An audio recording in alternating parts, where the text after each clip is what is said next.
Good morning and welcome to the Community Breakfast Show today, 29th November 2021. I hope you had a fantastic weekend. I will be your host, Zipporah Mushala, and I will be later joined by Alex Chishimba. So on today's show, we're going to be talking about a topic or issue, the new coronavirus pronouncements in the face of the fourth wave, the Omicron virus which has come. And we're also going to be talking about land encroachment in Zambia. What is the task of the new administration in sorting out issues of land encroachment? These issues have been going on. We saw them in the previous regime. We have seen various complaints concerning land encroachment. So we're going to have the morning boost next, but know that just after the morning boost, the phone lines are open, and give us your thoughts on the new pronouncements concerning the fourth wave of the coronavirus, how you feel about it, and just your general contributions on that. But for now, we're going to have the morning boost.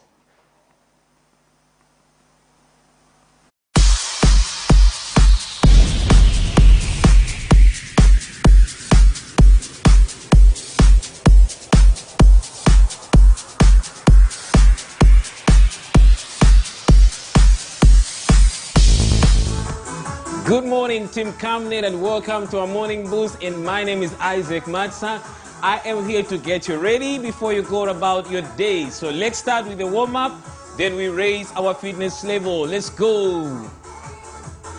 Good morning, wherever you're watching us from. You are all welcome. Here is our warm-up. 1, 2, 3, 4, 5, 6, 7, 8, 9, 10.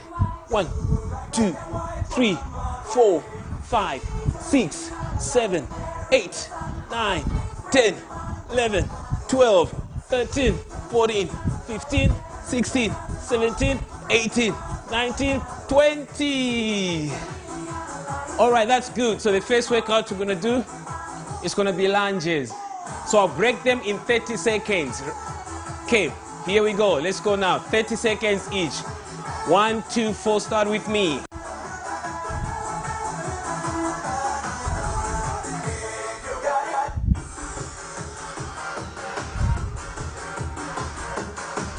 Keep going. Just for 30 seconds. How is your morning? How was your night? Hope you had a rest tonight. Okay, you're almost there. Last one. Thank you. Okay. So I'm going to do another 30 seconds. Let's go. 1, 2, 3, 4. Go.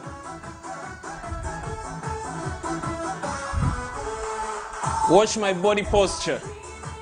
My head is not shaking. My shoulders are still. My chest is still. That's the way it should be done.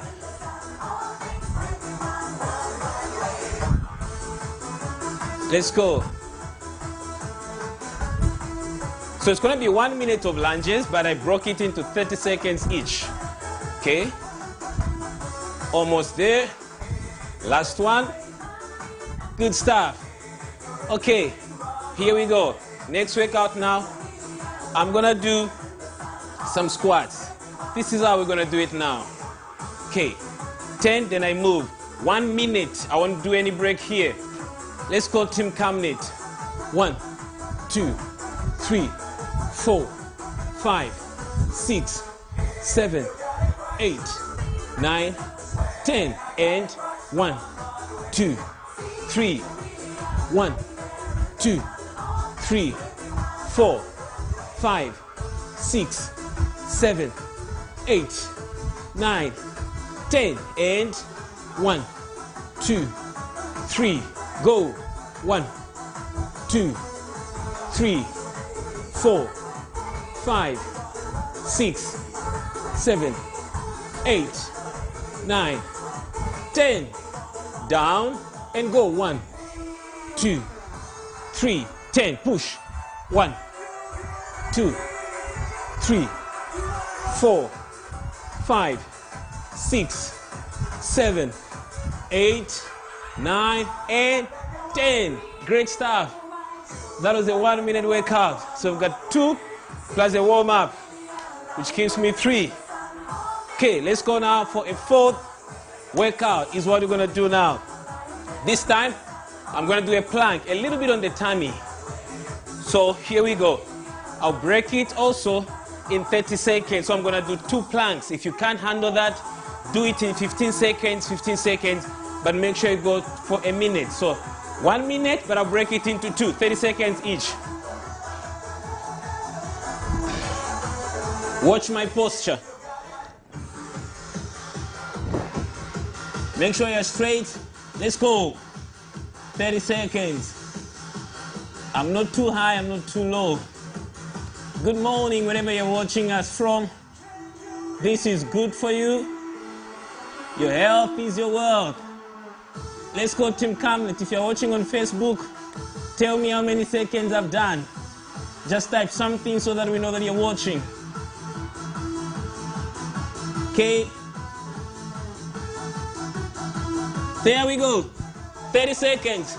I'll face this side. Another 30. Let's do a countdown, Team Camnet. Let's go. Working on the tummy now. Let's go, Team Camnet. It's a beautiful Monday. It's a beautiful morning. A beautiful Tuesday. A beautiful Wednesday, a beautiful Thursday, any other day. It's a beautiful day.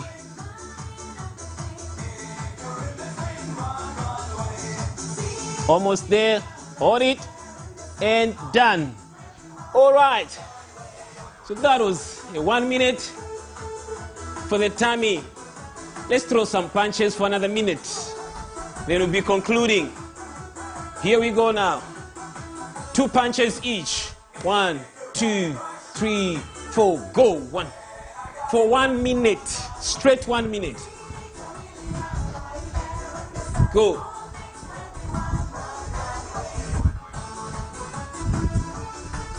Let's go. Go. Let's go. Go. Let's go.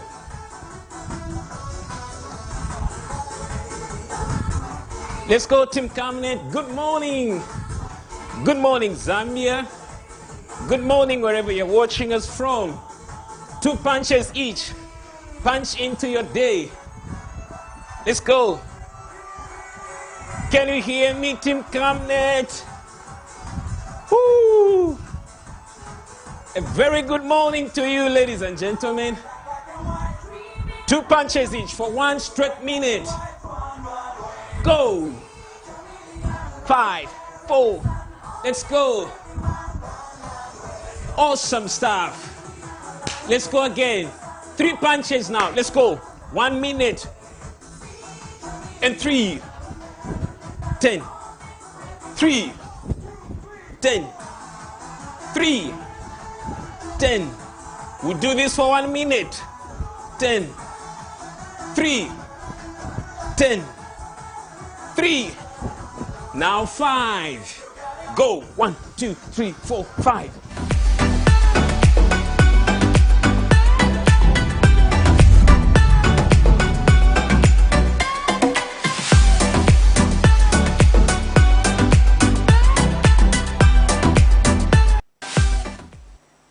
Welcome back to the Community Breakfast Show. And so I'm now joined by Alex Chimba. And Alex, how are you doing today? I'm doing fine, Zipporah. It's nice to meet you after a solid week. After a solid week, how it feels like it has been a year already. How are you doing? I'm fine. How are you doing today? I'm doing fine, thank you. Yeah, my weekend was quite interesting and a bit of refreshing. So yeah, we hope to have best in this weekend. And so, Alex, we heard a number of pronouncements yesterday by the Minister of Health, Sylvia Masebo, concerning the 4th wave of the coronavirus. What are your thoughts on the new pronouncements, such as that those who are not vaccinated cannot access government buildings? What is your thoughts on that?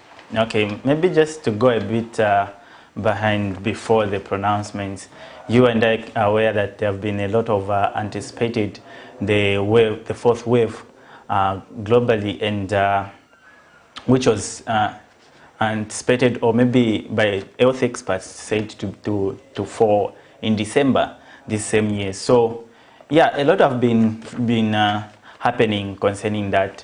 Even in Zambia, But what has really led to this point where we are at is the detection of the new variant COVID-19, which is called the Omicron, which was detected first in South Africa, and which caused a lot of a number of states to announce a lot of measures put across in their respective states, especially on Saturday and Friday. We have even UK announcing that they've actually restricted a number of countries, especially the SADC region, where Zambia actually falls also. So you find that it's quite put Zambia in a fix, and on our base they can survive another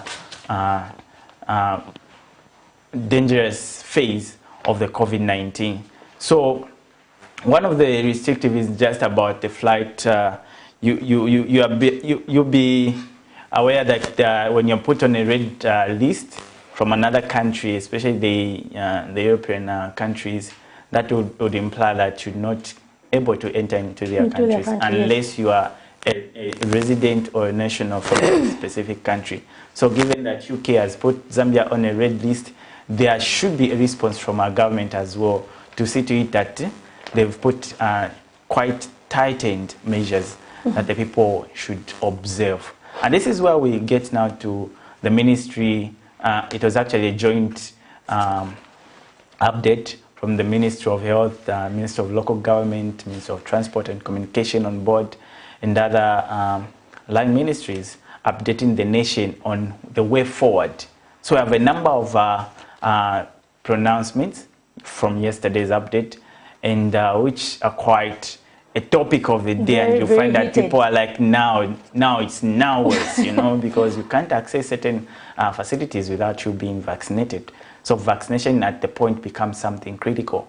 If you are not, then you won't be able to access certain facilities. So this is where we are at, and I don't know how it settles for our communities out there. Us being a community on a community desk, I think it's something that we need to emphasize, that these people start now considering vaccinating. And just remember that our phone lines are open, so engage us on what you think about the new pronouncements.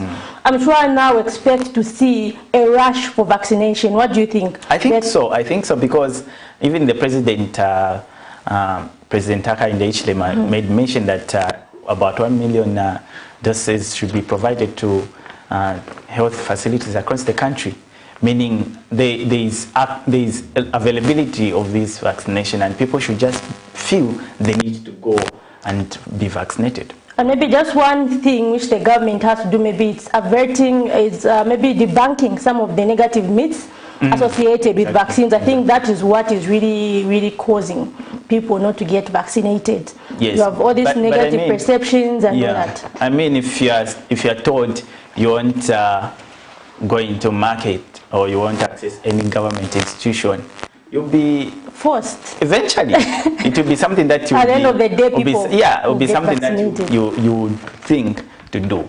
So I think we are heading to a point where we need. It's something that is a must. Something that is to get vaccinated. Yeah, and I feel the people will find ways to just access these health facilities so that they can get vaccinated. Something that the government is encouraging, and other myths, obviously, they have no proof, no health standing in terms of proving their validation and so on. So you find that you only take what the health expertise are saying. Yeah. Yeah, and I think we've done many stories in the community concerning the coronavirus, and I've seen for myself from the community members, many of them are not vaccinated. Exactly. They say, no, Timvera, when you vaccinate with Adwala and all those things and all those things. So I'm sure maybe the Ministry of Health has to heighten sensitization on the same, and maybe just show people the benefits of actually ensuring that they protect themselves from this dangerous virus. Yes, I'm sure if you had the... And you've been vaccinated. Can you give us a first-hand account of how it feels like to be vaccinated? For me, it was just normal. Like, I was a bit scared before I had my jab. But the moment I just got it, it didn't hurt so much. So it was just normal. And the only thing, though, is the aftermath experience, where you have a bit of nausea and feeling a bit of weak. But it doesn't take long. Yeah, people say it depends with your response, like the way you are in terms of how you respond to medications. So for others it might be severe, but for me it wasn't, and it's something that I would say I would even encourage another person to say go for it, because now it's necessary. Yeah.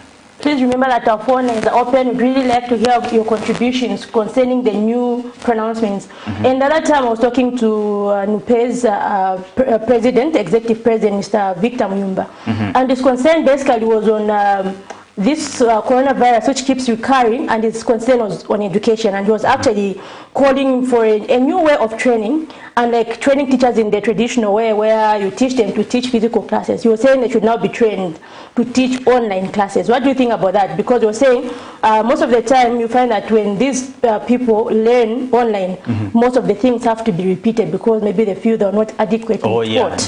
The students. So what do you think should be the new way of learning in the height of this, since it seems it will not end?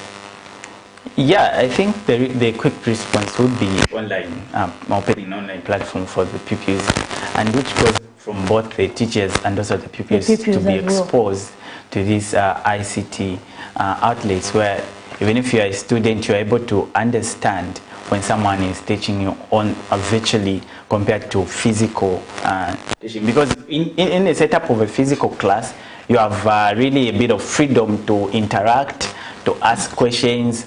But I just, I was observing one of my cousins at home who's actually in university and having online teachings as well. So he's asking me, he hasn't turned on the microphone on Zoom, but he's asking me, so what, this teacher, what he has said, what does it really mean? And I was challenging him to say, ask him, you have the mic and everything. Yes. But he has these reservations. He has these reservations because he feels when he gets on air and then people are not seeing him and they're not having to see how he's expressing himself, just turning on that microphone, for other students it's quite hard. So it's high time that we emphasize that even if you're not physically present, be free with these technologies. Yeah, be free. Ask questions. Interact with your tutors so that you understand in as much as you would in a physical class. So COVID-19 has really pushed us to a lot of a bit of adjustments, as we are going to see in the video of a number of pronouncements from the Ministry of Health.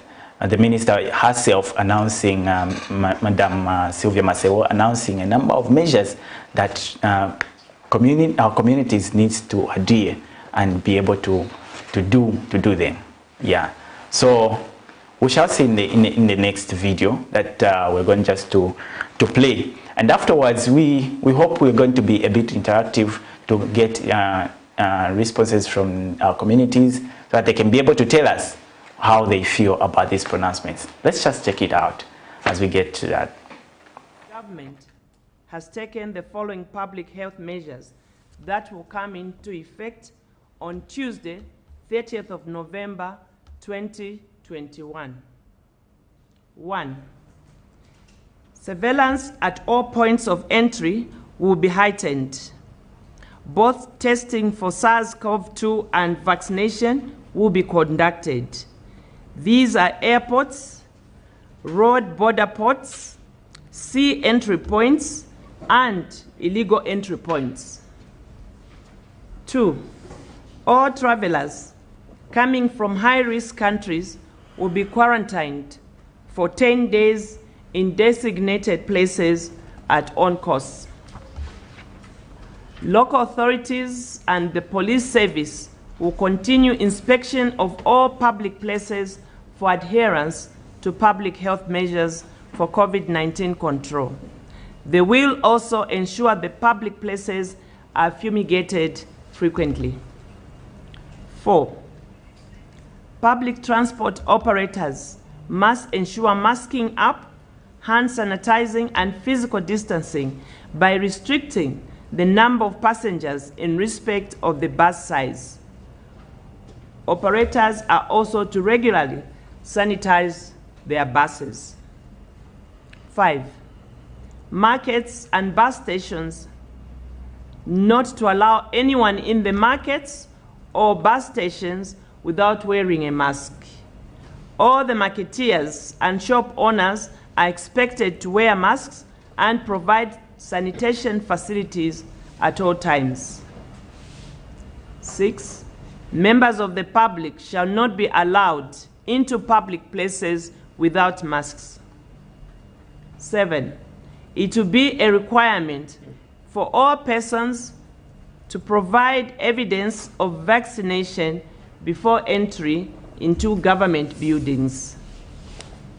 8, it will be a requirement for civil and public servants to be vaccinated for them to be admitted at work. This shall be done in consultation with the unions. 9, churches to meet 3 times a week, but for only 1 hour each time they meet. I'll repeat that. Churches to only meet 3 times a week, but for only 1 hour each time they meet. Government will in this regard continue to monitor the churches and religious gatherings for adherence to the guidelines of allowing 3 of 1 hour each gatherings in a week, subject to clearance by the Ministry of Health and local authorities. 10, funerals and weddings should only accommodate less than 50 people, subject to approval by health authorities. 11, all bars, taverns, restaurants, nightclubs, cinemas, casinos, and stadia should ensure adherence to public health measures such as wearing masks, regular hand washing, sanitizing, and physical distancing. However, all bars, nightclubs, and discos shall operate only for limited hours from 18 hours to 20 hours and 4 times a week. This is to enable the premise owners sanitize the facilities.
That was an update from the Ministry of Health on COVID-19 pandemic.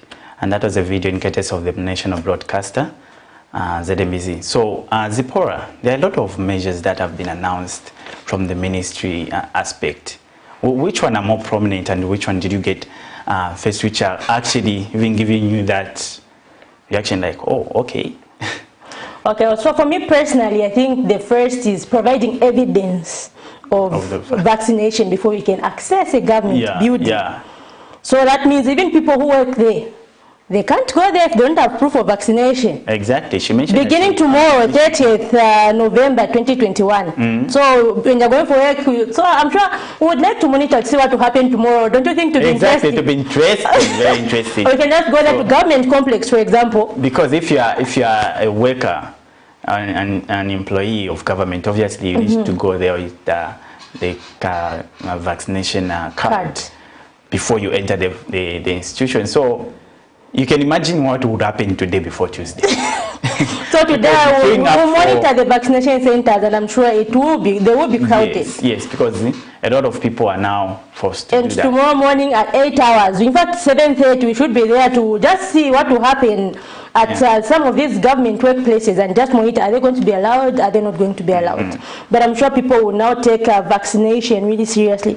And another topical issue is the issue of weddings, funerals, and then also the issue of churches. What do you think on the pronouncements that have been made so far? Because I'm so sure the number has been waiting. limited to 50 people to be attending these weddings events. and funerals. Yes, and in the past it has been an issue really. For the funerals, maybe a bit easy, but for weddings, you know, weddings to are bring quite a lot of crucial. Yeah, because if you are obviously if you are getting married, there are two families involved, and both you need to come up with a list, obviously from your committee, respective committees, where you jot down people who should attend your wedding. And you can imagine now the 25 people.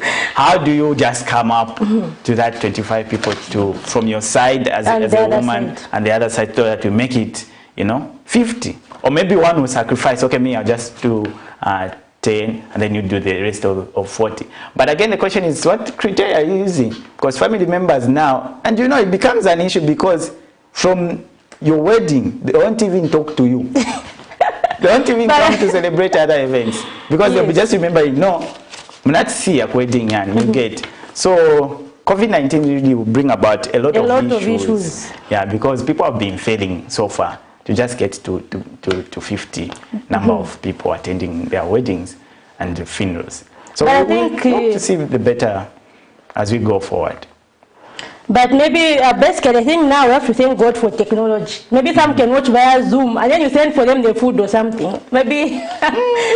Who's supposed to support who? Is it I think that would send, if you invite the 50 people, I think others can maybe watch on Zoom or something. Yes. And then you send them food or something like that. I think maybe that will So the lines are open. You can call in just to get your response and also your reaction from that announcement from the Minister of Health. How has it settled, like from your side in communities? How are you having it? How are you?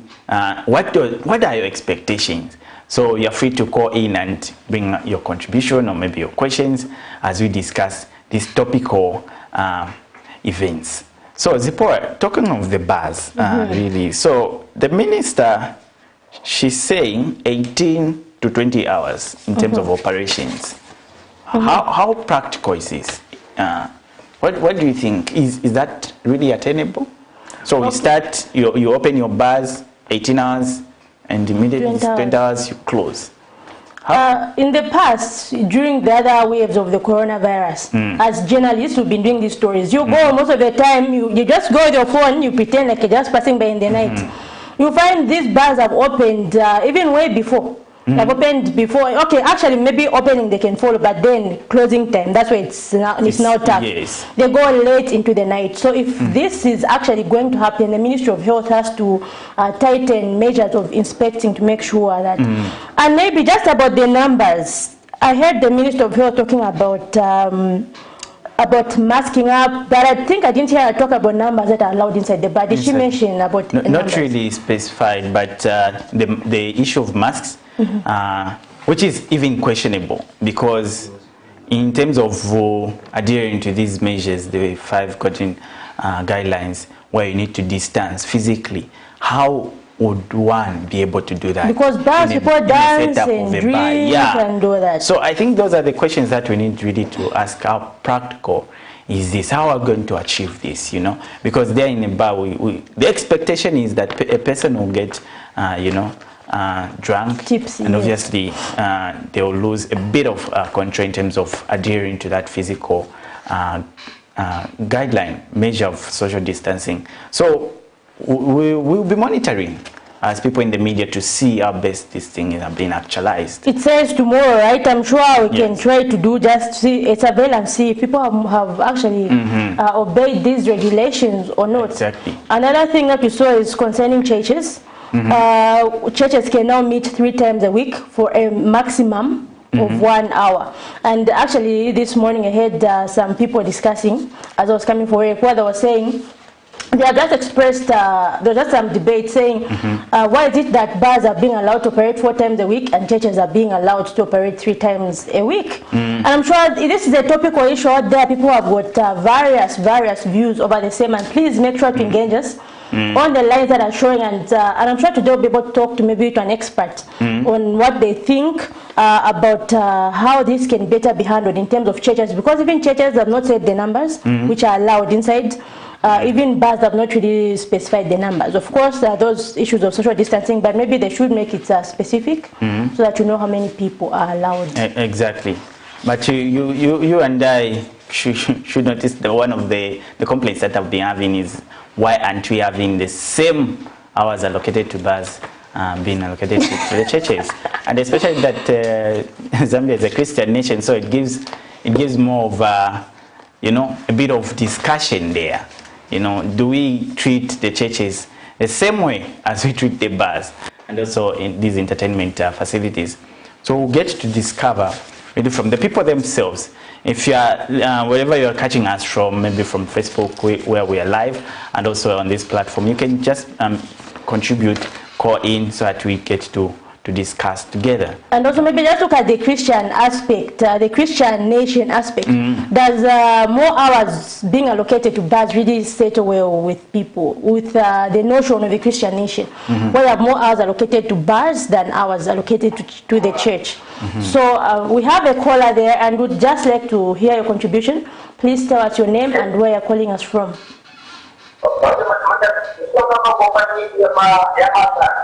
Okay, ndime wandani zina mutitumira kuti. Okay, please kambani kondo mine mfuno kamba pali ma measures ya corona.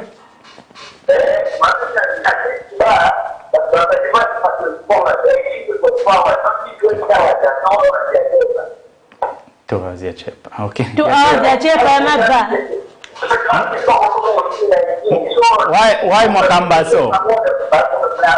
Why mwakamba tia chepa 2 hours? Why mwakamba so?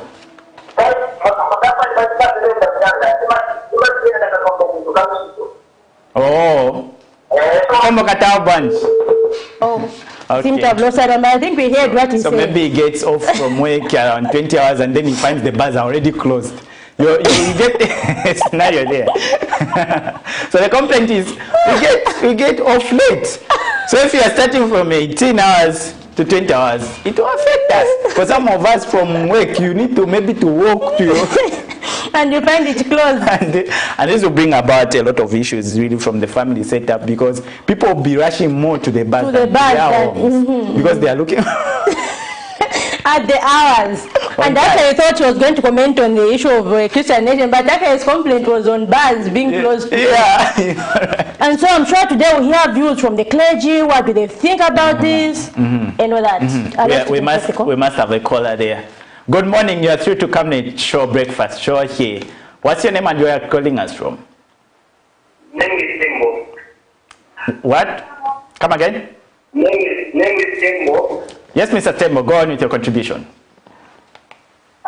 With me, I feel the issue is concerning everybody should provide the certificate of being taxed with entering government institutions. Yeah. I'm not comfortable with that. You are not? Why? I've been using, if you talk about COVID in my area, I've never seen anyone in my area. And we have a traditional person, I use the tradition. Okay. I'm comfortable with where I am. I don't want anything to do with the vaccine in my body. Now what you say? Okay. What could be the problem with the vaccination? Mr. Tembo, what could be the problem? What could be the problem with you? Why can they put the ego, the church and the bad to the ego? Definitely. We are all that one message. Sure. He's saying not to being vaccinated. Thank you very much for your contribution, sir. I don't want anything to enter my body. And you know, it's a feeling on a lot of some people are feeling violated. On a lot of people, some people are feeling violated, as if they're being forced. It's been a must, and then, you know, when you just make something a must, people really get it, different reactions, because now they think they don't have a choice. Yeah, like you are depriving on their rights to decide what they want. Okay, so Alex, do you think maybe this should have been debated by stakeholders? So, like maybe, of course, I'm sure they should have consulted, but we have a caller. Good morning. Good morning to you, beloved. Yes, you are through to Camnet Breakfast Show here on Community Desk. Tell us your name and where you're calling us from. Thank you so very much for the opportunity. Speaking to Reverend Manduli from within Lusaka. Yes, Reverend. It's nice to have you. Thank you very much. First of all, I think let me make this observation regarding what was said by the Minister of Health last night. Indeed. So the first one, that is the directive that all persons will have to show proof of vaccination to access government buildings. If you follow that rule, I think there was a question that was asked by one of the journalists, and she said, these are measures or steps that, help prevent, the transmission of COVID.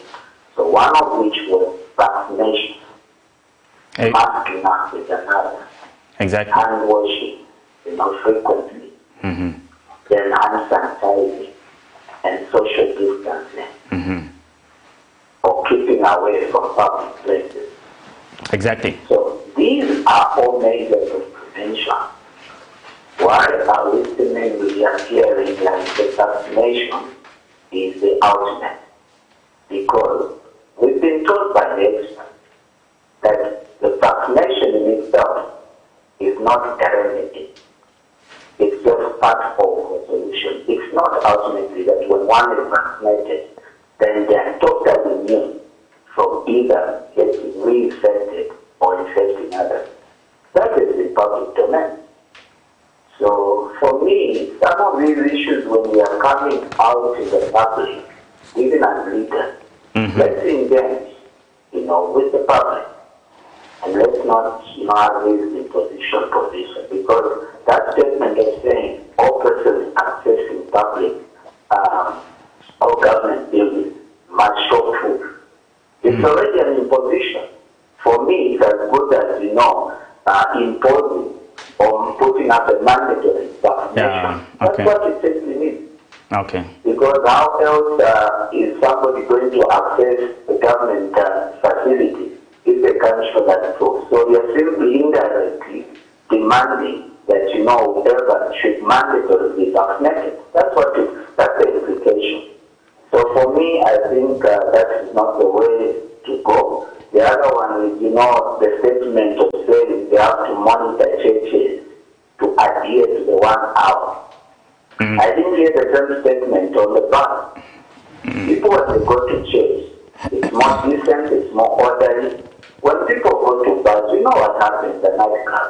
They get intoxicated, they misbehave, and so on. So for me, the statement, if you follow through what the minister is saying, the monitoring aspect was referred to the church. The bus were not mentioned in regards to monitoring.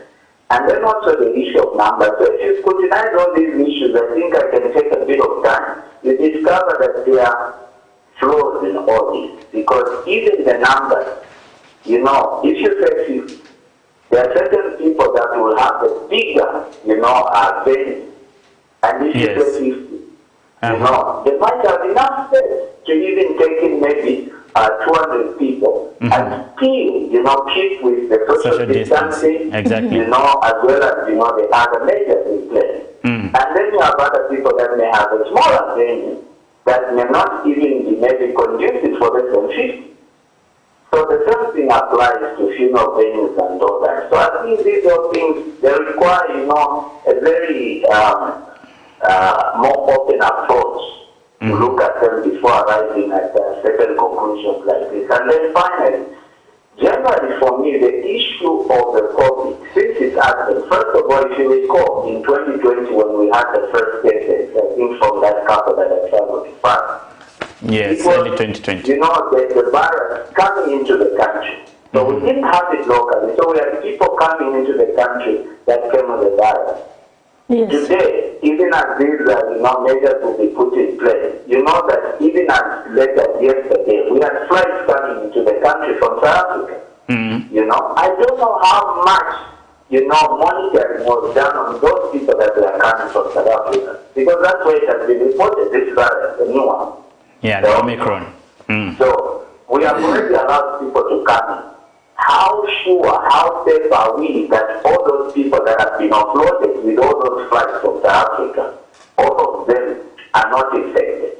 How sure are we? Okay? And then lastly, it's this issue that, people that seemingly are of a different view regarding the vaccination, it's because we must be honest with ourselves, beloved, that there is information in public domain that has disputed issues of the vaccine. Not that people are just against the vaccine. So even those that have the argument that I've been vaccinated and here I am and all that, we're not saying it's wrong. We are saying let's engage each other. Because just like you have testified that when you got the jab, you had these, some of like after effects, whether it was feverish or weakness and all that. So we have different immune systems. And it's important that we don't just jab people. We examine their health before we jab them. But the way we are going about it, if we just jab everyone, because we want to make sure that, we meet that target of 2 million people, we might just be, endangering our own people's lives in the name of, vaccination. So let's be, I think, open-minded in all these things. Let's not just write things. And the way these, what are you calling them? The first wave, the second wave. It's like, they've been even predicted. And I'm concerned about these predictions of, no, we're going to have a second wave, then we're going to have a third wave.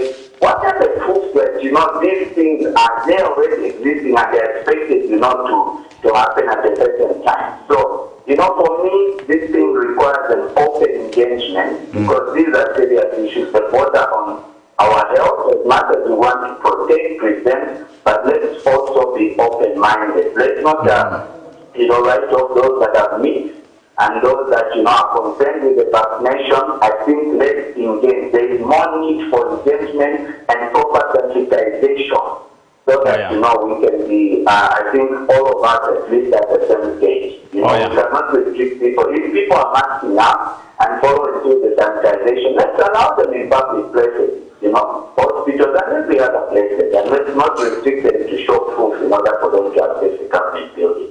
That is wrong for me.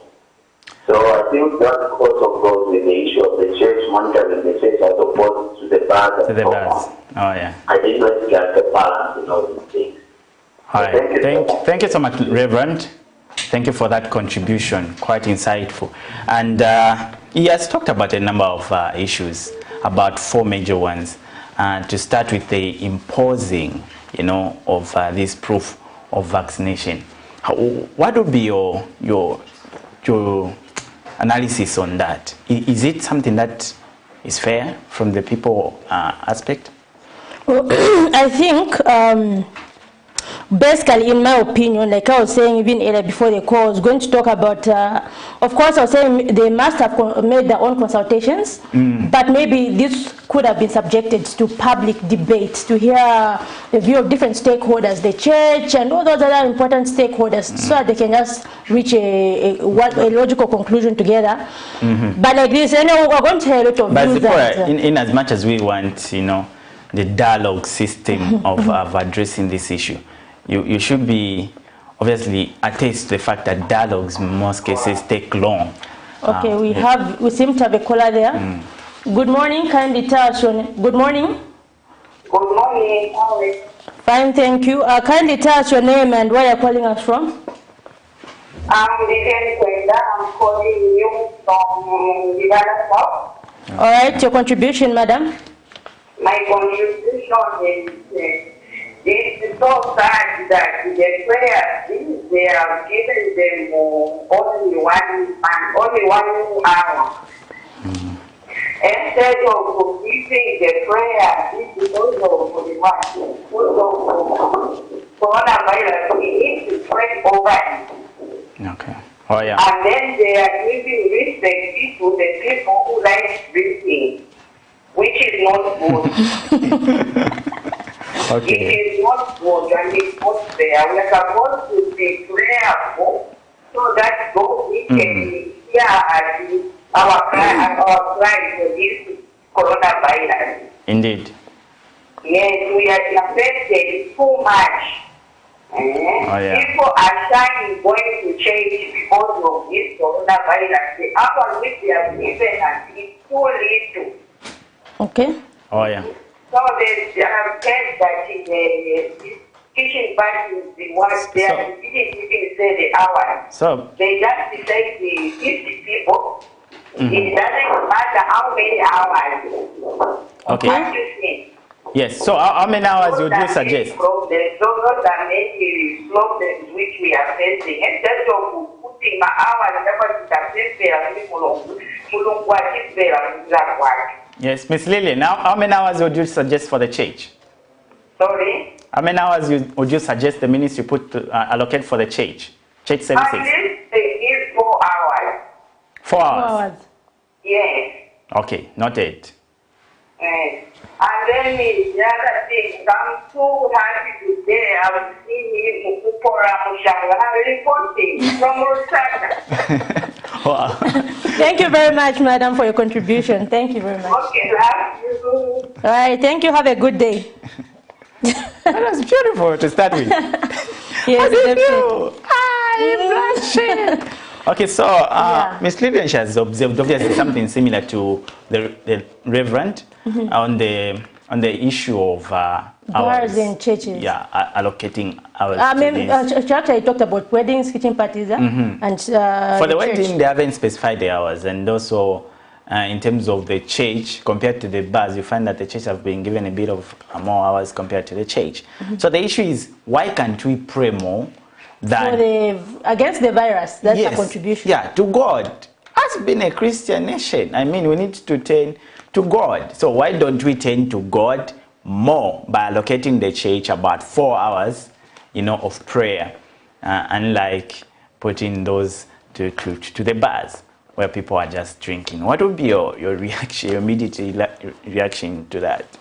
Well, if you follow the stance of a Christian nation, I think that contribution is valid.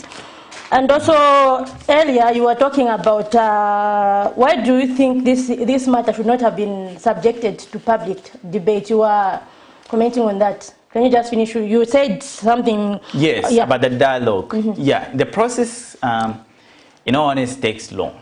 Now, this is COVID-19.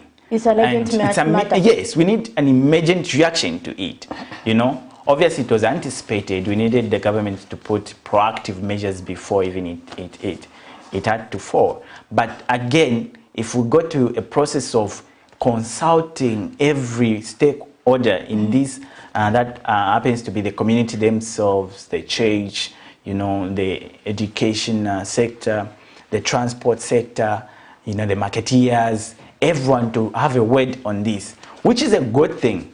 But the question is, how long is it going to take us, to reach the consensus? So I find that it might take long than the needed time that we need to react to this pandemic. So I asked the ministry just doing like, let's just follow what we need, we think as technocrats is better for our people, instead of them being vaccinated and them going to this government institution with a proof of vaccination, so that we don't compromise the vaccination process.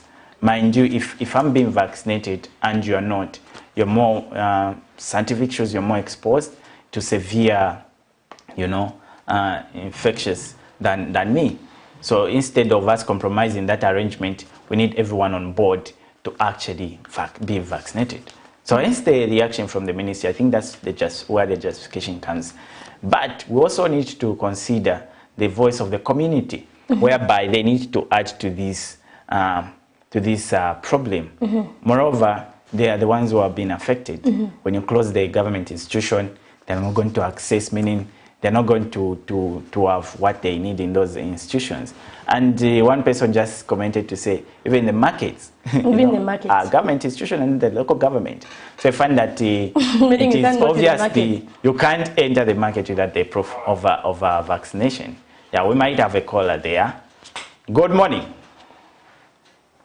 Good morning. Hello? We must have lost that one. Yeah, so that's another issue. And you mentioned also the issue of why can't we just be limited to the 5 golden rules? Why is the vaccination being prominent, over-preached than the other, measures? I think that's considerably a point. Yeah, maybe that's, anyway, since government made the pronouncements and people are giving their contributions, so I'm sure maybe government may consider some of the things if they find them valid. But then importantly, another thing is we're talking about Zambia. According to the International Labour Organization, about 70% of Zambians are in the informal sector. You find that these are women and youths. They're actually conducting businesses. And in the past, this has had, the virus has had a negative impact on the economy. And just how do you think now this sector is going to be affected by the new variant of the virus? Yeah, the informal sector has always been on the fore in terms of running the economy, obviously. But if there's so much limitation, we might have... Okay, we might have a caller. Yeah. Hello, good morning. Good morning. Good morning. How are you? Fine, thank you. Kindly tell us your name and where you're calling us from. I'm calling from Just turn down your volume from the... Turn down your volume, we can't clearly hear you. Okay. Thank you. My comment is that about social. Okay. 1 hour. Sorry. Yeah, yes, go we on. can hear you. Okay. 1 hour for us is not enough. Okay. So there are some the constitution and when there is to change it, there is that point that you are going to go with change for every court. So I think it's 4 hours the next day is not 1 hour. We have to overcome this pandemic. Yeah. We have to overcome it through prayer, right? Sorry? We have to overcome the pandemic through prayers. Yes. So yes. They have to give us 1 or 2 hours or 4 hours. That's 2 hours to 4 hours. Thank you so much for your contribution, sir. Yes. I think that's one thing which has come out. People are saying we need to pray about the pandemic. Why is it that more hours are being allocated to bars than churches? I have an interesting question here, Zipporah. So this person who hasn't put really the name goes like, we saw in the past people paying for the COVID certificate dubiously. Okay. What measures have been put in place to curb the corruption of buying this certificate without getting vaccinated? You understand? Yes, I understand. So instead of you, like we heard from one of our viewers to say, I don't want anything to enter my board. But since I need to get into that institution, obviously I need to show them. So I can simply go there and talk to this doctor and have my certificate. So what measures, I think that should be considered as well. Avoiding corruption around this. Yes, corruption, and also maybe the issue of if it's free, isn't it? The time you are vaccinated, you are... It's very free. So I'm sure issues like maybe making people pay for these certificates will also come up, and I'm sure that's something that government has to look about. Yes. But then maybe just briefly, you can talk about the economic effects of the virus, as we were saying before. And so when doing community stories, I've heard many people say, the virus has had a negative impact on my business. I need the government to give me some sort of COVID empowerment. Do you think that is the way forward? Maybe giving these people some form of empowerment to give them relief in terms of the negative impact their businesses have suffered?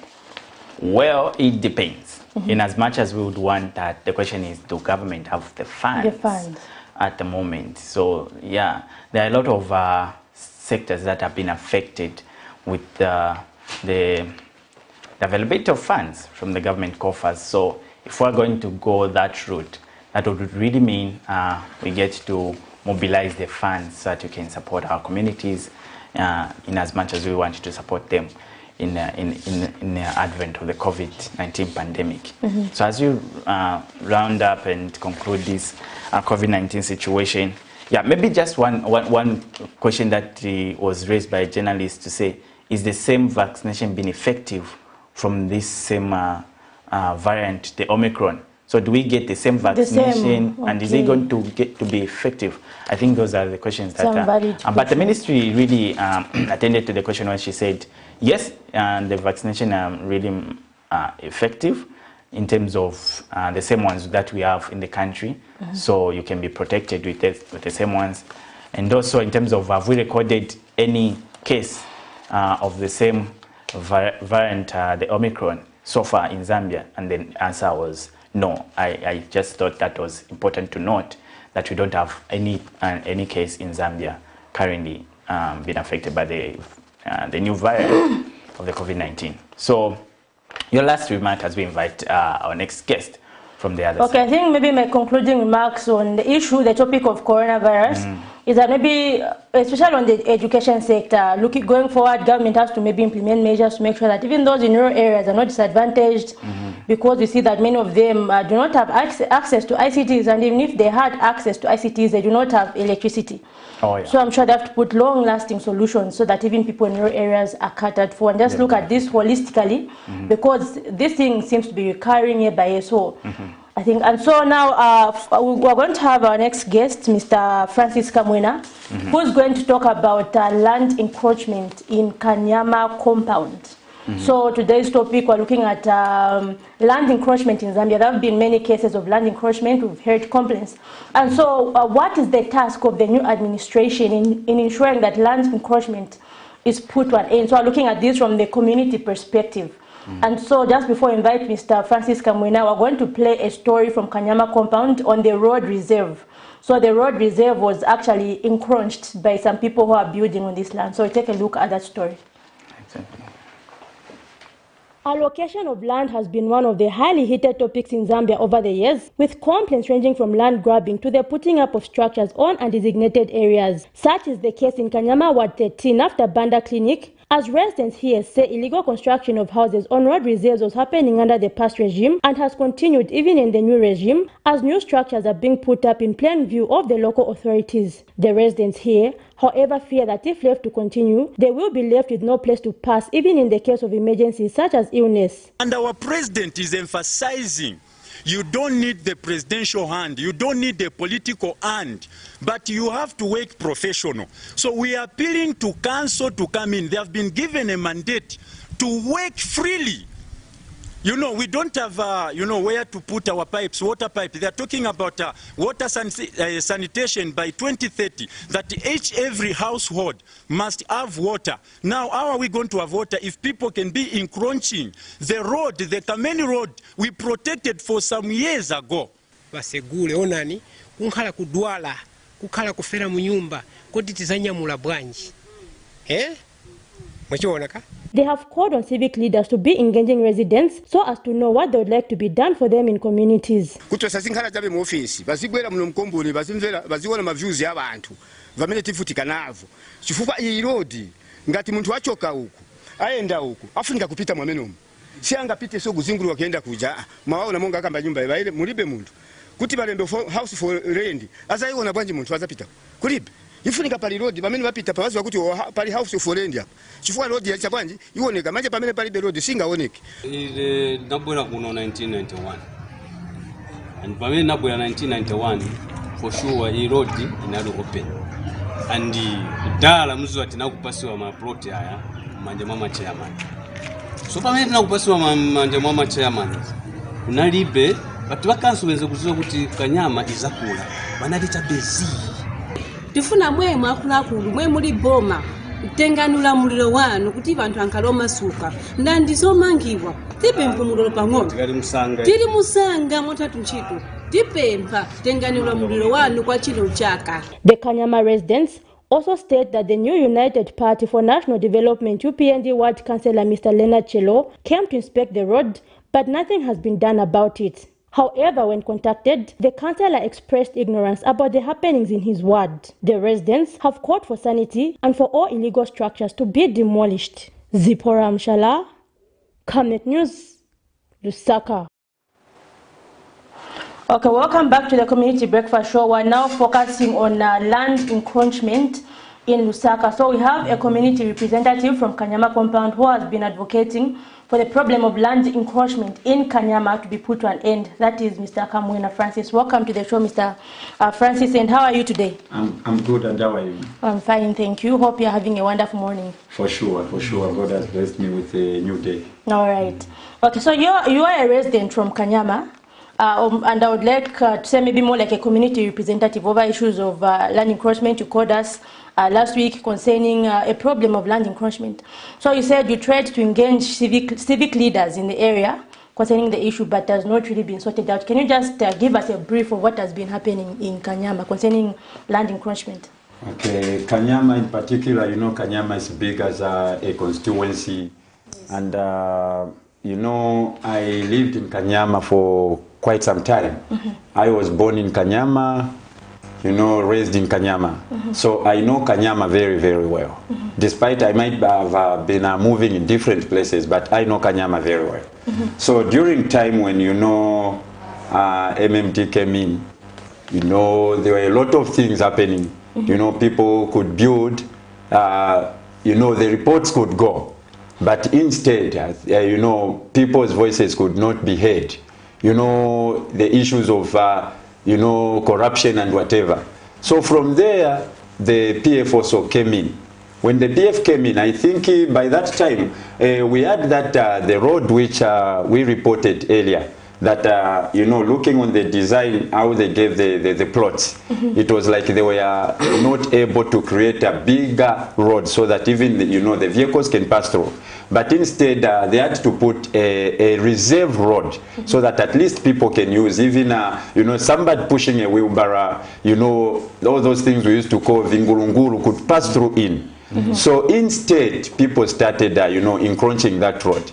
So there were one time when I just woke up and started telling the communities about it. Let's not close the road because we are inside. For us to go to the main roads, we pass through people's yard. Now, in future, when those yards we are passing through, they tend to be like somebody has sold it, and then someone wants to build the office. How are we going to do? So let's keep these reserve roads for future coming. Now, you know, it takes time for somebody to be heard. I think I reported to councillor, my ward councillor. I know him, Mr. Leonard Chelo. He had to send his, you know, team to come and survey. They surveyed. The issue was in those people built on the road.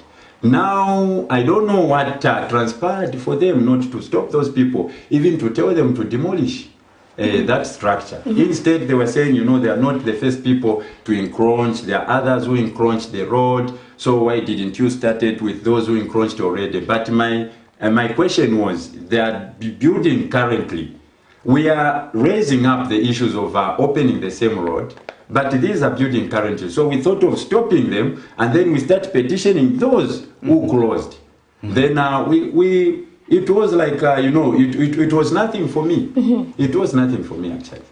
It sounds like there have been a poor response in terms of from the civic leaders, and also maybe from the community directly. How has been the response from your end as an advocate? Yeah, actually, in the community, more especially where I'm coming from, the reserve road I'm talking about, you know, people differ in doing things. The other people, they may see that those are wrong things they're doing, but for them to just, you know, wake up and tell those people, like, you know, stop what you're doing, it's like, I don't know if it's shyness or whatever, but for me, how I was brought up, I don't have that shyness.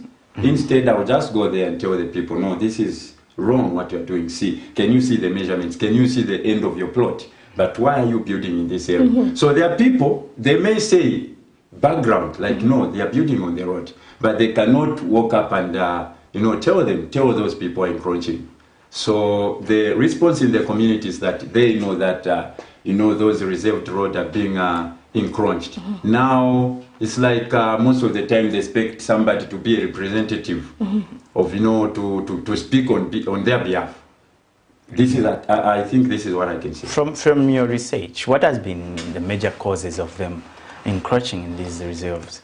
What causes them to do that, from your findings? From my findings, I think number one is selfishness.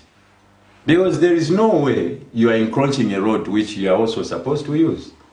You are inside, the main road is very far from you. For you to reach the main road, you pass through somebody's place. But instead of you yourself protecting that road, that this is a future road, that in time one day, this road may even contribute even to the future leaders, you see? But you tend to, take part of that road, adding it to your land. Meaning you think, for me I can say, it's something like you are not satisfied with your land. You are not satisfying with your land. And maybe this is maybe a wake-up call to the Ministry of Local Government, because we have been trying to engage the ministry as journalists, who have been trying to call the ministry, and all you get responses like send a press query, we respond to you in due course and all that. But then I find that we should be able to get a quick response to such issues. And Mr. Kamwena, one of the issues you raised about this community road, which has been closed off, which is being closed off by these buildings, like we saw from the story, is about in case someone is sick, you said you cannot really maybe pass them through. So maybe what's your comment on the disadvantages that this land encroachment is bringing to your community? The disadvantage of encroachment on these community roads is that, I'll take it back in old years. We used to be like, when somebody has died, we differ with a traditional. Sometimes other places cannot allow you to carry the dead body passing through somebody's place. So I remember in 2001 when my late father passed away, we had to use the same road. It was not closed. We had to use the same road to carry the body up to the main road. That instead, the time I was moving, doing my school, going here and there, I wasn't at one place. The time I came back, that's the time I came to realize that the road has been encroached, and to the far end somewhere there, it is being closed. But I could move, to civic leaders, trying to sit down with them, trying to tell them, see, we don't have where to pass. People have got nowhere to pass. But what are you talking about? And one incident happened to an old man who just bought a plot to somebody, and he came in. I don't know the measurement was given by the person who was selling. Then he wanted to build a house. I had to stand up. I was very, very young. I had to stand up, telling that old man that, no, I don't want to disrespect you, but you are closing the road. Can you try to know your measurements? It became a lot of confusions, quarrels came in, a lot of words came in, you bewitched, you does this. Even up to this time around, I'm being warned. I'm being warned, when you continue talking about these roads, there are people with 4 eyes, you may die, you may lose your life and whatever. And others are even saying, you are talking about civic leaders that they are not working, you'll be killed, they'll send people to fight you. But what I want to say is, I stand for the right thing. This government which has come in, it has promised us a lot of things. No corruption, no what. So we have to do right thing. We have to do right thing. This is why I've stand up, to speak for Kanyama. Kanyama is being told like, Kanyama is a planned settlement. For me, I don't agree on that one. It's because of the mindset of a people. And also the Lusaka City Council not to take charge of it. Somebody can tell me that you are telling me that I've built on the road. So if you want, demolish and then also buy materials for me so that I can move where you want me to do what? To go. Those are the questions I'm being given. You see? So it's now all about the leaders that we have selected.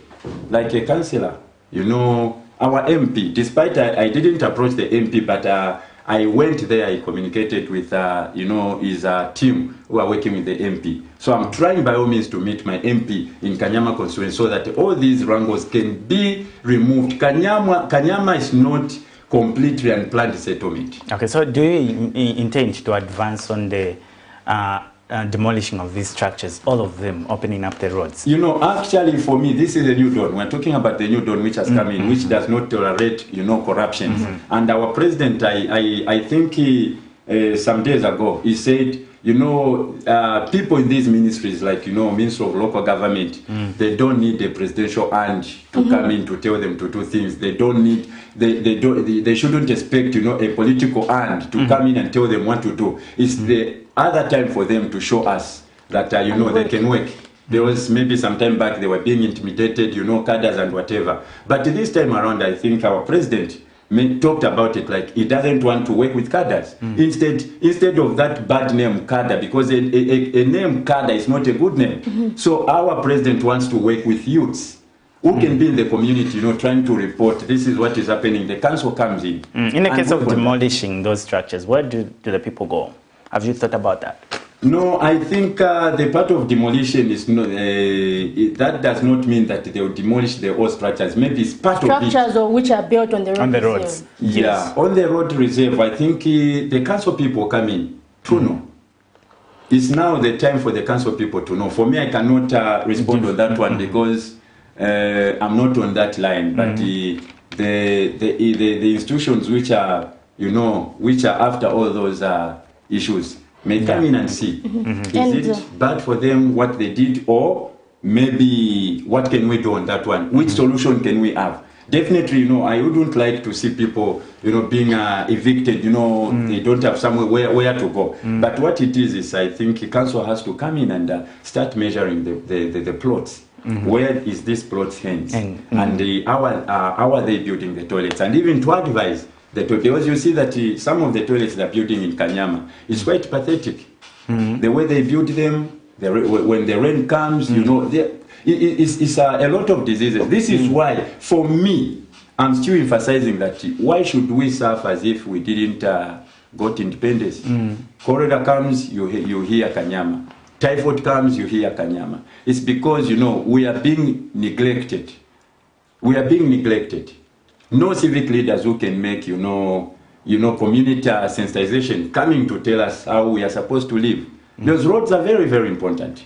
You know, nobody can live without a road. So now for me, I just say it's now the time for Minister of Local Government to come in. Yeah, to come in and, you know, start sensitizing so that Kanyama can be proper. We are talking about water sanitation. They have to put, you know, water pipes. Where are the pipes going to pass through? If people are encroaching the roads, like the one I'm talking about, we don't have where to pass. Now, I don't know if it's a magic which is going to come like angels so that we can have, you know, in Nyanja what we call mapepe. You know, we start, you want to go to the main road. Bururuka, you fly, you go to the main road. I think that one cannot happen because God already created us. So it would be bad to start designing us so that we can have, you know, feathers to fly. So for me, I'm still saying council has to come in. We pay rent rates. We are given offer letters to receive title deeds. But those are title deeds that we're going to have without a road. And I did actually try to engage the civic leader on the actual day. That's the councillor, Mr. Leonard Chelo, and he actually expressed ignorance over the matter when I talked to him via phone. But then I think since this is a new administration, these people have to be proactive. And actually the councillor is the UPND councillor, is the new councillor is UPND.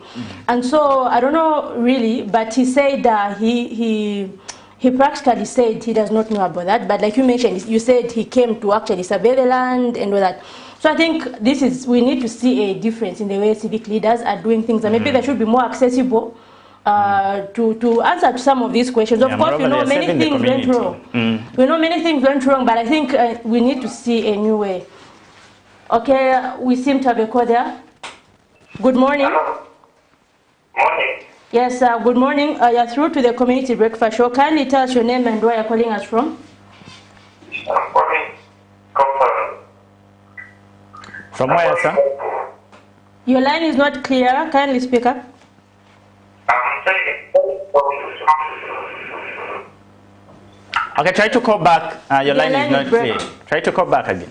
Yes, and so basically again, the other issue, we're talking about just the encroachment in the community. The other issue when I came there, I heard community members saying, for example, now that people are building on the road, and in case we are chased by junkies and all that, where are we going to pass? Because consequently, so what do you think about the security situation in such a case? Yeah, you know, a security situation in such a case, what I can say is that where I'm coming from, I think we have been reporting most of the time. Yes, junks are there. We have been also trying to, you know, to tell the parents, like, you know, to sit their children down, you know, to see how they can help the community, you know, reducing that. It's not only, you know, the government which can just come in and start teaching your child. So it's also a party to the parents to understand, you know, to go to the... Just hold on, thought I might have a caller there. Hello? Yes, good morning. Where are you calling us from and what's your name, please? My name is Patson Manza. I'm calling from George Company. George Company. Okay. Mr. Manza, go ahead. Yeah, I just want to start with the land encroachment issue. Sure. You know, for anyone to live or stay at a certain place, you need space communication. The communication we talk about is the location to be found by the other people. This issue of encroachment is just in there because of the breaking down of the law. Yes. I can give you an example of in 1976. This compound has no road.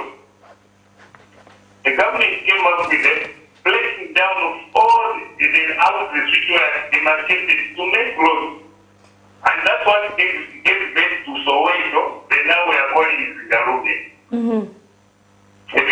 So they have to make roads. Even when you come to such compound, we find even those roads are there. So there was no argument say why you demarcated my house, you are breaking it down. It was a government planning issue. Okay. I can give an example of also Kanyama. Kanyama is not a landlocked place, no. The people themselves that are locking it. They sometimes the fire breaks up. Whether with the fire brigade, pass. That's a good point. Yes, it's true. The same people start crying. The government says, oh, we call the fire brigade. The money are not enough. They want where the government is. What is the problem? A person is created in God's image to think. That is why they say problems are there to motivate mankind. I can even thank the brother is there because I saw him on the television last time. He was really talking about the selfish. And the issue which is lazy there of saying you be wishy, you be what, what. Those are wrong. Old ages, those are primitive minds. We are in a new generation of education. Let the people there open up the roads. Roads are important. If you want water, they will need a road. If you want the clinic, they will need a road. If you want a school, they will need a road to bring building material, what, etc. Indeed. Now, if you just build your houses, even if they don't just build them anywhere, no. They have to locate space. If this place is safe, they are going to be locating this place now and then. Even if then coming to what is it? Coronavirus issue. The problem of coronavirus issue, people still keep on arguing. Lisbon, the commencement of where coronavirus came from is the question mark. No one has reduced it to the people, to the public. They have been calling it now, I don't know what name they're going to give Omicron, it's a new variant. Is coronavirus more superior than malaria? Because malaria has been there for centuries. No one has brought any vaccination, I know for healing, we are just given something like a resistance to stop the pain. Not the vaccination. As you conclude, sir. As you conclude. Okay. So, let the government the truth about the coronavirus commitment. Is it a gas issue? If it's a disease which is moved by a virus, where did that virus came from? All right. Thank you very much. Thank you very much, sir, for your contribution. So I'm sure you're just emphasizing on the need to make sure that these roads are cleared up. And like I was saying earlier, whereby people are complaining that in case we're attacked by junkies, where do we run? Like, you can't really have a proper place to run. You find that someone's yard. Yes, the issue of fire. And also the issue of drainages. We find that these communities are getting flooded up because there's nowhere to put drainages. People have built everywhere and then they come and complain. I think on that one, I think I would like to say thank you very much for I think he's the second caller because the first caller didn't reach us. Yes. You know, the points which are the second caller, you know, raised, I'm very happy about it.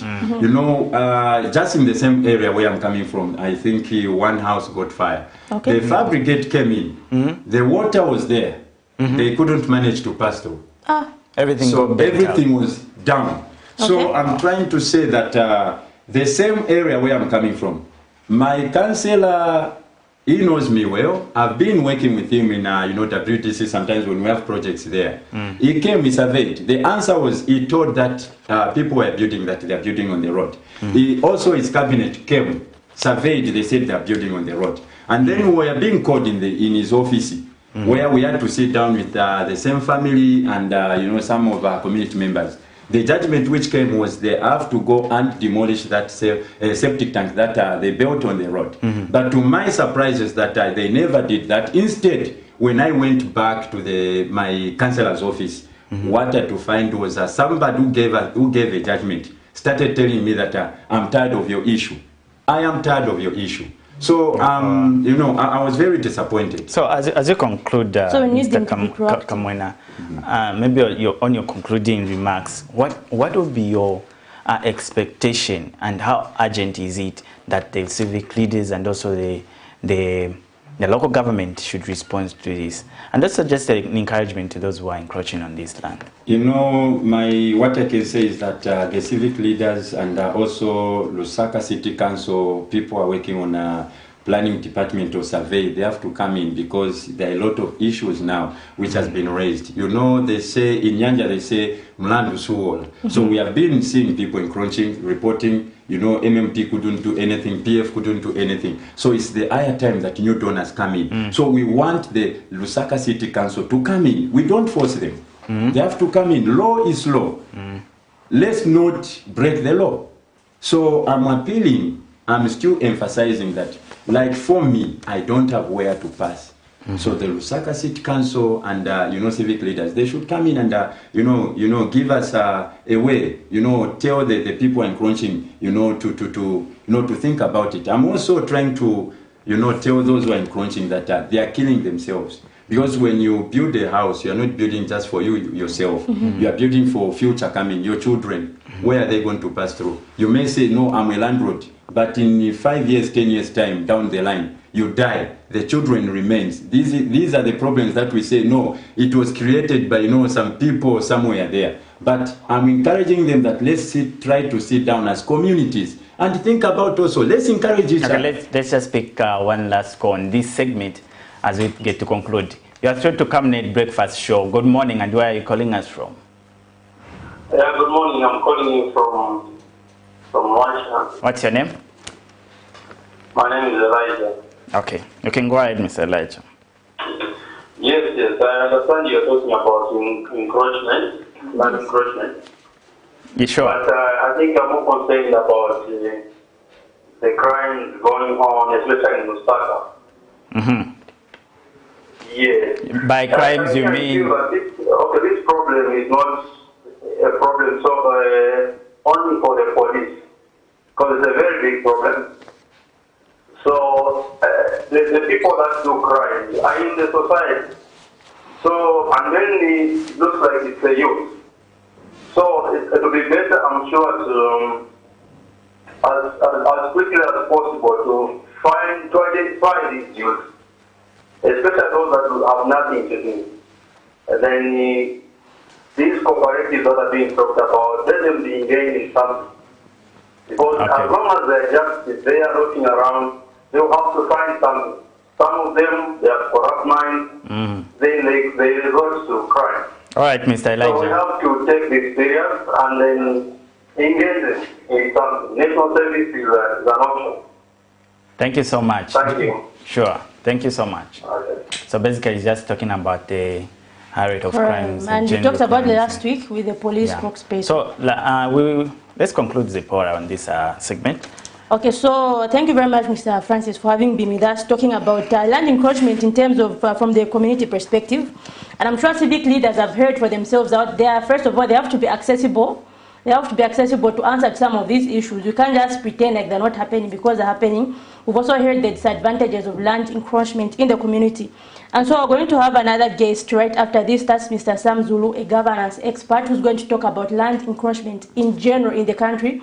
We've seen land encroachment in markets and many other places. People have built on places such as rail lines. And so we're going to play a story on illegal developers in Lusaka as you get ready to welcome Mr. Sam Zulu for the show. During one of Zambia's greatest cholera outbreaks in 2018, street vendors were swept off the streets by the Lusaka City Council LCC in order to create sanity. However, this led to a mushrooming of illegal makeshift trading stores within markets on undesignated land. A case in point is the 31 makeshift trading stores in Lusaka's Komesa market, which were constructed along a road reserve and have in turn inconvenienced legal shop owners as they are located right in front of them. Directives from the Ministry of Local Government have been coming in, with some dated as far back as 2019, for the Lusaka City Council to demolish the structures, but these stand untouched to date. This has further led to an increase in mushrooming of other illegal developers. This illegality has also brought with it vices such as indiscriminate littering, among others. Lusaka City Council Town Clerk Mr. Alex Mwansa, however, has defended the decision for the council not to demolish the structures, stating that this was due to limitations in trading places, but asked that the market traders will be offered trading places in the Simon Mwewa market once it is commissioned. No, there's no corruption. I think the decision to delay their movement was made by the Minister of Local Government then, and I don't think there was any corruption involved. And even this one has been done through a consultative process. All stakeholders were involved in arriving at the decisions that was made by the ministry and local and Lusaka City Council. That we wait for Simon Mwewa land to be ready, then they will be asked to resettle there. The traders, however, have expressed concern that moving to the said market is on the condition that they are given offer letters among many applicants. They state that the only solution is to create markets that will cater for all market traders. So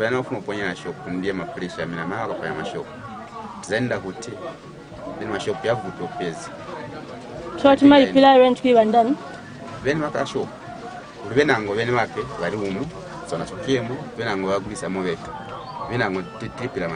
Ya malo ya minute dinayo huko tina ma containers so ya ma containers twajishita nindalama so ifo baleto okukuside no queen na ifo kuchitwa ba affected na kwena kuti batoba so no manga batoba ifo bakatwala kuisa kozinga batoba nishinafu batona wila life tulasunga abana peno potsungira abana potulisha abana tatwasambira ko basitula ngufo enchito tatakwata mapepa nangu twalikwata mapepa enchito tashimunika these days.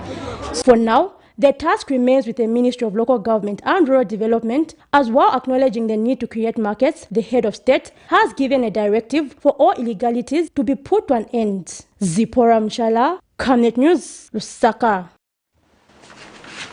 Welcome back to the Community Breakfast Show. We're still on the topic of land encroachment. We have with us a governance expert, Mr. Sam Zulu. Welcome to the show, Mr. Zulu, and how are you today? Thank you so much, Zipporah, and thank you so much, Camnet Television, for inviting me to come and discuss with you this important topic. All right, and so please remember to keep engaging us on the phone lines that are popping up on your screen to tell us what you think the new Dawn government should do to end the issue of land encroachment permanently. And so, Mr. Zulu, you have been advocating for the new Dawn government to actually act on this. Can you just tell us how broad or how wide is the problem of land encroachment in Zambia from your perspective? First of all, like I said, that I'm very grateful and honored to be here in your studios. Secondly, I want to say the new Dawn administration has given me as a governance activist, impetus and courage, motivation to speak out on so many illegalities. And today we are narrowing down on encroachment. It has given me confidence and motivation, like I've said, because of the way they have come in on issues of illegality. The president himself has made it very, very categorically clear that his government will be a government of laws. His government has embarked on a program to restore the rule of law. And as such, that alone gives me a lot of confidence that indeed we can achieve a lot in this area of encroachments, which is just one area of illegalities in the country. There are so many other illegalities, but for today we are discussing this land encroachment issue. This land encroachment issue is widespread. It's across the country. And it's rife, of course, in Lusaka because of several factors, one of them being the population and also the value of, the properties. So people tend to focus so much on Lusaka as a result of those factors. The value in terms of land and also the population. So there are so many people as a result. We have so many of these issues. We have areas such as Garden House, which are never short of such kind of situations. And it has been going on for so many years in that area, this issue of land encroachment. Not only in Garden House of Lusaka, but we also have this issue being very rife in areas like Chiawa of Kafue district. I'm aware that there are a lot of issues pertaining to this issue, and traditional leaders need to be engaged so that we see how this matter can be resolved amicably. Then you have other areas where there's, because there's a thin line between actual encroachment and trespass. And normally it starts with trespass and ends up into encroachment. So we have several people who are also trespassing on other people's properties, such as vendors, they are also trespassing. But eventually, these are issues that lead to encroachments. So if they are not controlled, unfortunately, they will lead to encroachments, and there further on, there will be an issue of people or investors, in this case, not enjoying the property rights because they'll be threatened. You buy a piece of land, after 2-3 days, you find someone else has built on a piece of land. So it doesn't give people security. And there's need that government gives an assurance that these things will be dealt with. Mr. Zulu, just maybe to take you back in time, yes. How did we reach here in terms of encroachment cases? What is the missing link, or what is the weakest point in terms of regulating the land policy, as it were? How come we have establishment structures that are established on encroached land? How did we reach here? Well, we reached this stage, unfortunately, due to political cadres who seem to have been given more powers to disregard even the local authorities, the police, and many other, institutions that need to deal with these issues, such as Ministry of Lands, Ministry of Local Government, and there are so many others. That is why even in terms of resolving this issue, you need a multi-sectoral approach, because there are so many sectors that are affected by this, this issue of land encroachments. So, really, there was a laxity on the part of those that are tasked or mandated by law to protect property owners. I think they went to sleep, and cadres took advantage of that. And this is where we are now. We are grappling with this issue.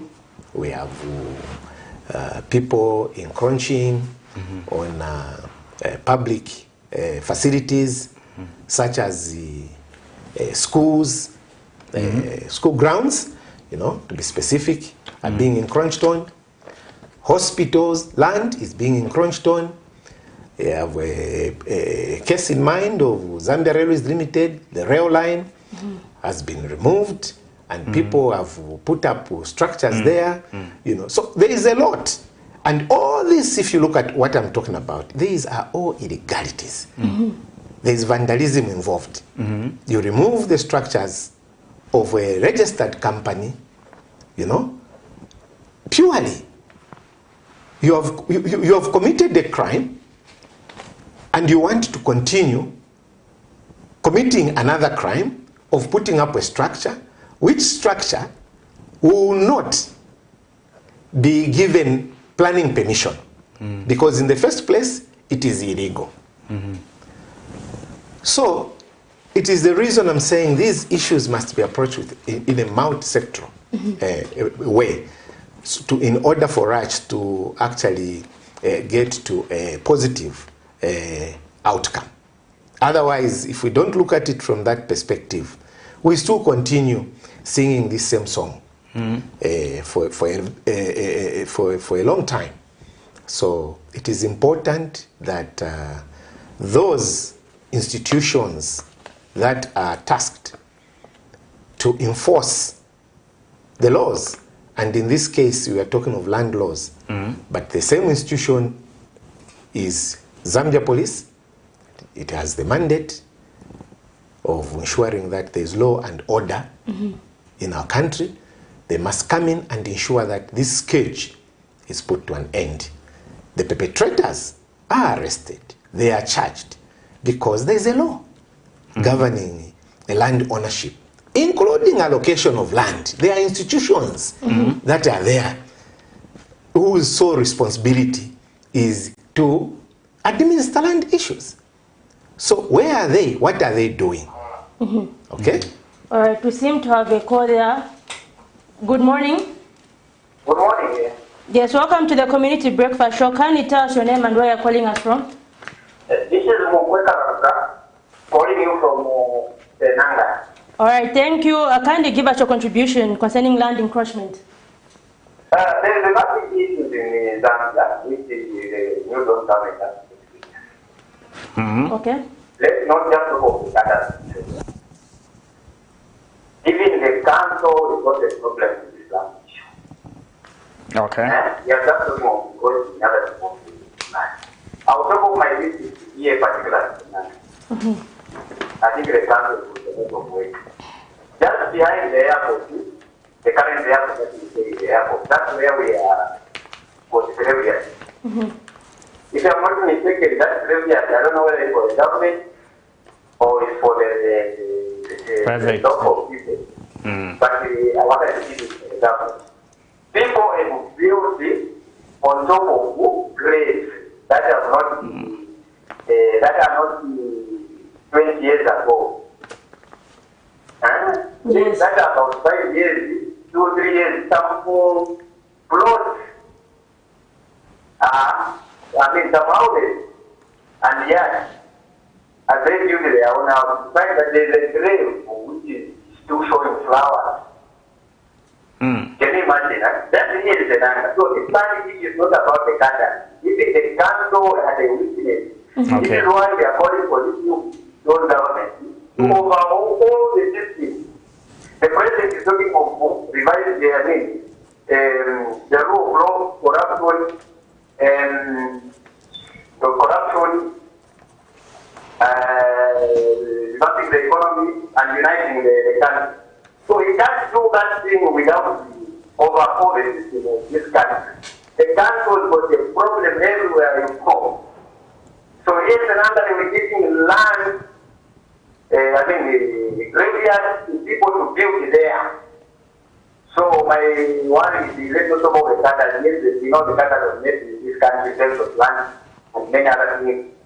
But the council also got a problem. So we need the current government to revisit whatever is that started in the past government. Thank you so much. That is my contribution this morning. All right. Thank you very much, sir, for your contribution. I'm sure we've heard for ourselves where he says it's countrywide actually, and talking about people who built on a graveyard, and if I'm not mistaken, you have to wait for like 100 years before you can actually like start building on places such as graveyards.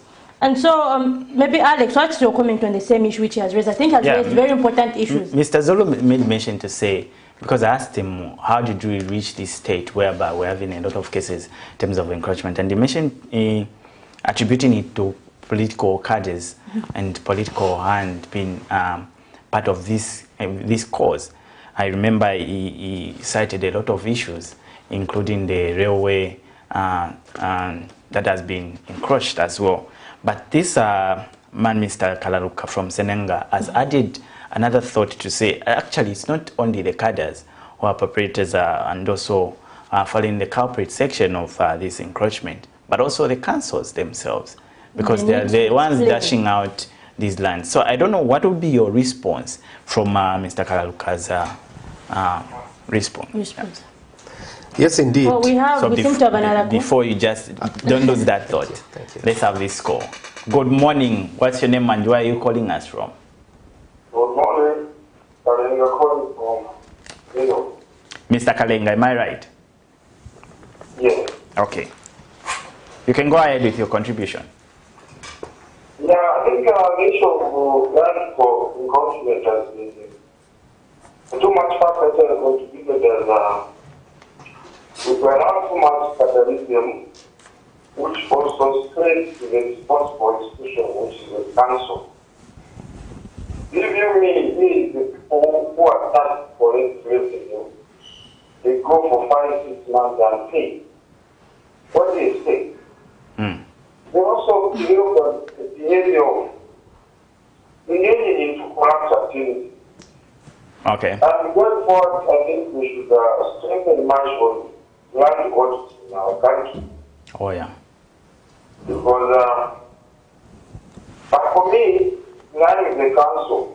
If they are well paid, looked at, well paid, then whoever engages in such activity, then that is all they should have.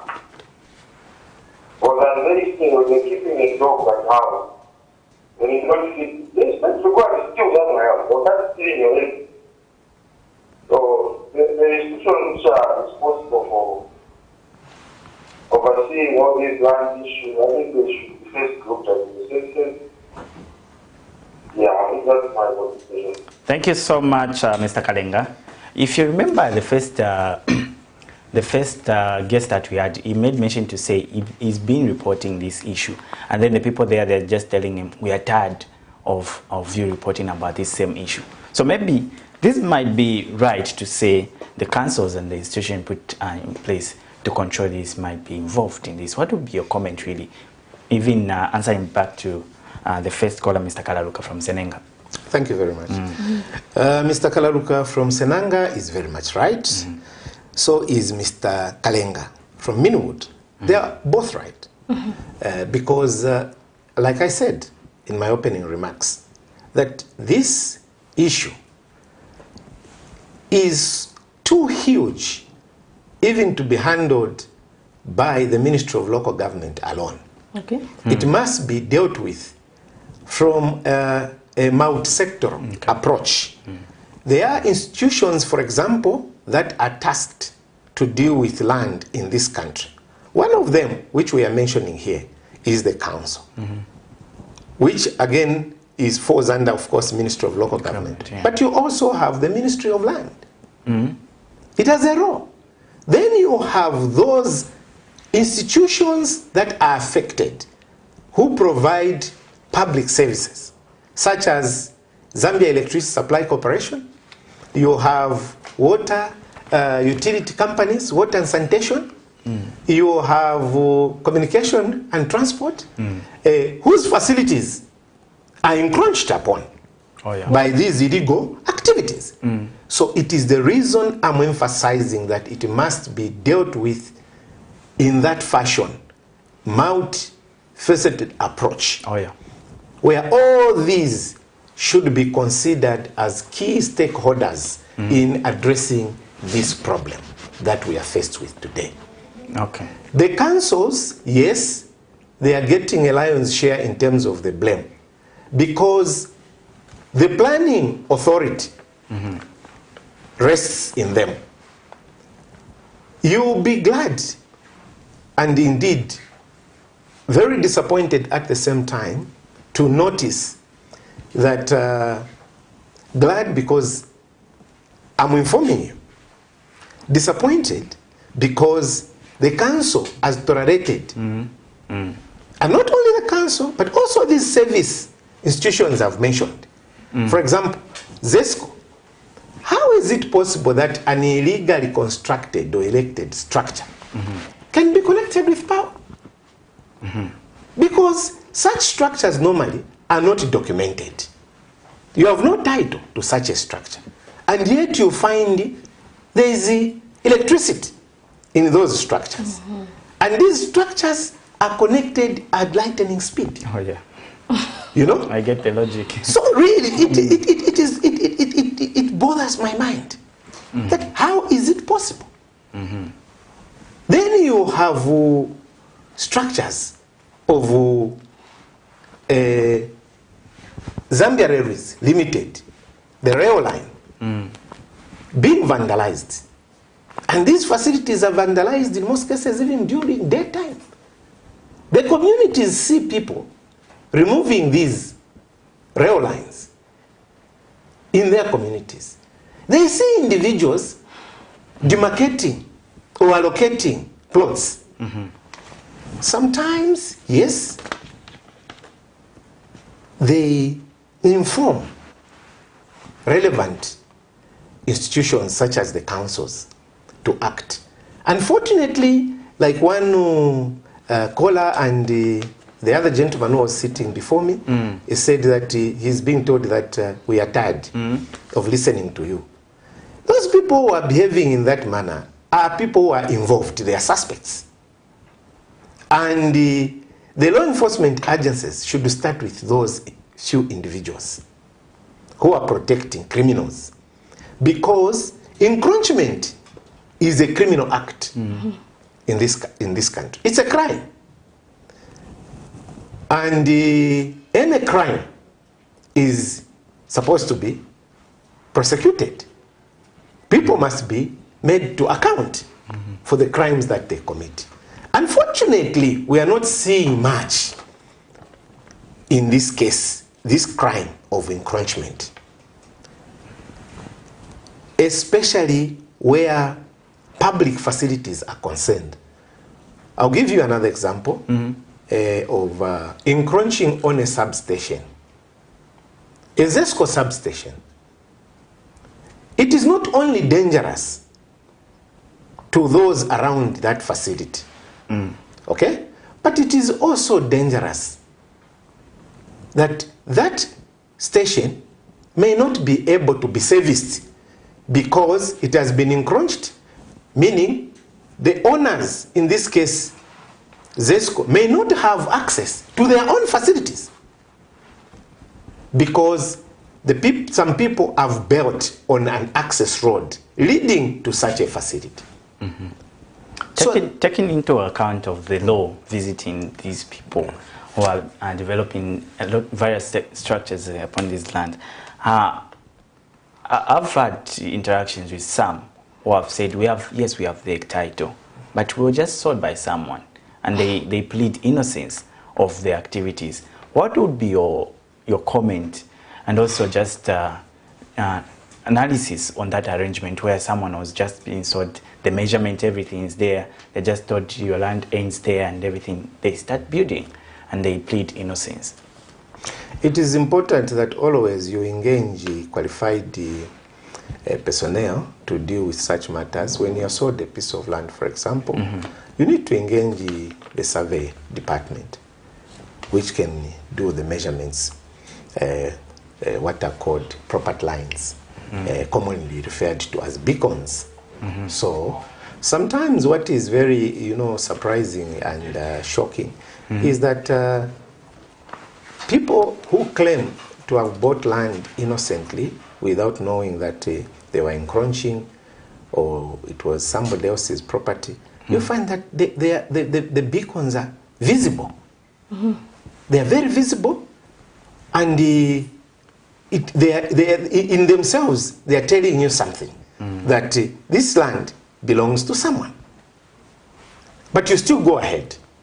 But of course, there are those few isolated situations where people can come and sell land which has also been sold to another person. Maybe one piece of land has been sold to 3-5 people. But the law is very, very clear. There's what you call the Urban and Regional Planning Act, number 3 of 2015. It is very clear. Even before you start building, there's what you call pre-approval. Okay? Or lawful authority to carry out any activity that you would want to embark on. So if we as citizens are behaving in a responsible manner where we engage the relevant authorities on these issues, we'll be doing a service to ourselves, because we'll prevent a lot of things, wrong things that have happened in the past. But the problem is also to shun such institutions, and we end up in this situation. So it's a double sword, where we avoid and we land in this problem, where we engage and we are told, we are tired of you reporting. So some people are left with no option. They are left with to engage in corruption, so that they are cleared, and all sorts of things that come in to have this situation reach where it is. So their players are many, and everyone has to be brought on board and made to account in order for us to make a positive progress on this matter. Great. Just as you conclude, how urgent is this? How urgent is the matter in terms of settling it across the country from the authorities that be? It is very urgent because it threatens the rights of property ownership. If you look at, for example, an area in Comesa, where I saw a documentary that was being played on your station, it tells you a lot. A lot of things there have been affected. One, there are legal property owners right now who cannot operate their businesses freely because the access roads have been encroached upon. And therefore, the access to their premises or properties is compromised. Secondly, there is the issue of that area or areas which are referred to as commercial development zones. I'm sure you're aware that the council talks about CBD, which is Central Business District, Even in that, the status is not worth it. Because if the CBDs today, if you went there, do a survey, there are no toilets. People are urinating anywhere. Public Nuisance Act is there. But nobody wants to enforce. People are trading in, under normal circumstances, commodities that shouldn't be allowed to be traded on the streets. I've seen people trading, for example, in OPEC beer. Why am I talking about trading now, touching a bit of street vending? It's because, like I said, it starts from trespassing. Owners of shops have corridors where they have put up those nice structures, and they want their customers to pass as they enter or as they do business in those shops. But you find such spaces are taken up by the vendors who are selling OPEC beer, fish, meat, fresh meat, fresh fish. So it's also a part of an encroachment even that part is an encroachment. Except, like I've said, it starts as trespass. It's criminal trespass. So all these issues, we have institutions that should deal with such matters. And the law is very adequate. Now, we begin to wonder, why is it that these things are happening and very rife? And the people who are in this kind of business of committing these crimes are known people. They are collecting money on land that they do not own. Okay? They allocate it in the first place, then they are bribed. Although I heard someone refusing that there is no corruption. You don't need to be an expert to understand this. All you need to do is what I told you. How would one gather the courage to go on a street that he does not own and begin to allocate?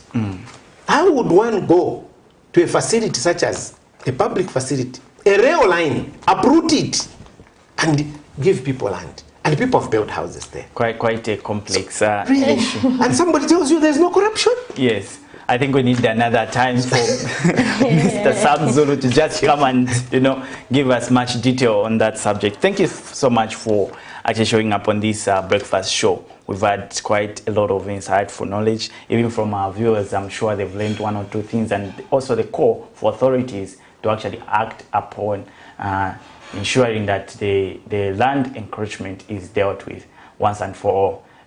Zipporah, maybe we can just round up the show as we come to an end. Yeah, I think it has been a very interesting show. First of all, we talked about the new pronouncements concerning coronavirus. Exactly. And now we talked about land encroachment. And I think maybe this is a wake-up call maybe to the Ministry of Local Government to find out what is really happening on the ground. But we have to end our show now, and please keep engaging us and tell us what topics you'd like us to look at. But until next time, see you then.